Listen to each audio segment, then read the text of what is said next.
Supreme court ने, हम इंतजार कर रहे थे सुप्रीम कोर्ट का फैसला ताकि मैं अनाउंस करूं कि जब हम फिर निकलने लगे, लेकिन मुझे अब सुप्रीम कोर्ट के फैसला एक ऐसा आया है कि मेरे वकीलों ने आज मुझे बताया कि थोड़ी आपको इंतजार करनी पड़ेगी, क्योंकि उस फैसले में कई ऐसी चीजें हैं जो अभी उसकी वजाहत होने वाली है।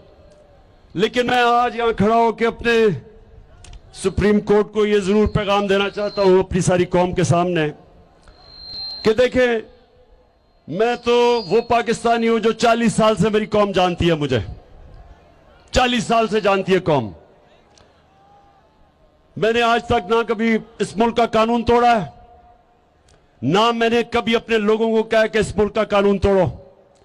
हमेशा एहतजाज हमने पुरअमन किया, 126 दिन का धरना दिया, हमने सारे लोगों को पुरअमन रखा।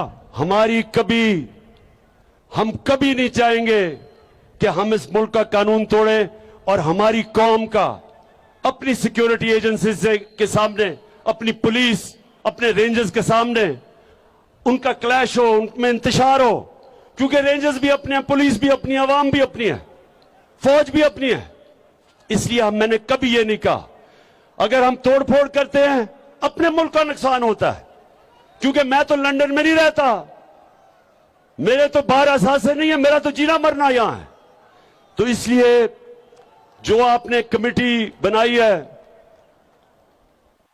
मैं अपने जजेस से यहां अपील करता हूं कि उस कमेटी के अंदर, वो सारी सरकारी कमेटी है, उसके अंदर मेहरबानी करें, बड़े एहतराम से मैं कहता हूं कि कोई सिविल सोसाइटी से लोगों को डालें ताकि आपको दूसरी तरफ से पता तो चले इन्होंने किया क्या हमारे साथ।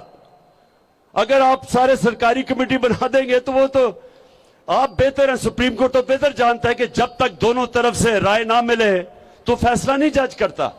तो मेरा बस एक ये था, और अपनी कौम के लिए आखिर में, बुनेर के लोगों मेरी बात सुन लो, तैयार रहना, मैं आपको कॉल दूंगा और आपने सबने आना है, और हमने अपनी हकीकी आजादी की जंग जब तक हम जिंदा हम लड़ते रहेंगे। पाकिस्तान जिंदा। मुल्क के न्यूट्रल से पूछना चाहता हूं कि जब आपने फैसला किया कि हम न्यूट्रल हो जाते हैं, बिस्मिल्लाह, बहुत अच्छी चीज है, लेकिन मैंने आपको बताया था तब कि हमारे जिधर माशी हालात खड़े हैं, इसमें अगर ये जो साजिश जो मैं सुन रहा हूं हो रही है, अगर ये कामयाब हो गई तो हमारे मुल्क की माइशत को बहुत नुकसान होगा। मैंने शौकत तरीन हमारे फाइनेंस मिनिस्टर को भी कहा कि उनको आगाह करो कि ठीक है न्यूट्रल बड़ी अच्छी चीज है, लेकिन मुल्क की सालमियत भी बड़ी जरूरी है। मुल्क अगर मजबूत होगा तो हम अपना दिफा कर सकते हैं। अगर मुल्क की माइशत अगर वो गिरना शुरू हो जाए तो मैं बार बार सोवियत यूनियन की मिसाल देता हूं। दुनिया की दो सबसे ताकतवर मुल्क थे, अमेरिका और सोवियत यूनियन। दुनिया की दो सबसे ताकतवर फौजें थी, अमेरिका की और सोवियत यूनियन की। लेकिन जब सोवियत यूनियन की माइशत जब वो नीचे गई तो मुल्क टूट गया, सोवियत यूनियन टूट गई। तो मैं आज अपने न्यूट्रल्स को यह कहना चाहता हूं कि देखें, ये जो बातें कर रहे हैं कि जनाब इमरान खान के ऊपर गद्दारी का मुकदमा चलाया जाए, पहले मुझे जरा इन लोगों से सबसे पूछता हूं मैं कि लोग क्या ये जरदारी और नवाज शरीफ मेरे पे गद्दारी का मुकदमा चलाएंगे? वो लोग जो जिनका है ही सब कुछ बाहर, क्या वो लोग जो एक जरदारी हुसैन हक्कानी के साथ अमेरिकनों को कह रहे हैं कि मुझे पाकिस्तानी फौज से बचा लो, वो मेरे पर मुकदमा करेगा गद्दारी का? और क्या वो नवाज शरीफ जो इस मुल्क में सजाए याफ्ता, जो पकड़ा गया पनामा के अंदर, जो इसने बेटी के नाम पे 4 अरबों रुपए की प्रॉपर्टीज लंदन में ली थी, सजाए याफ्ता, मफरूर, झूठ बोल के बाहर भागा हुआ, क्या वो मुझे फैसला करेगा कि मैं गद्दार हूं?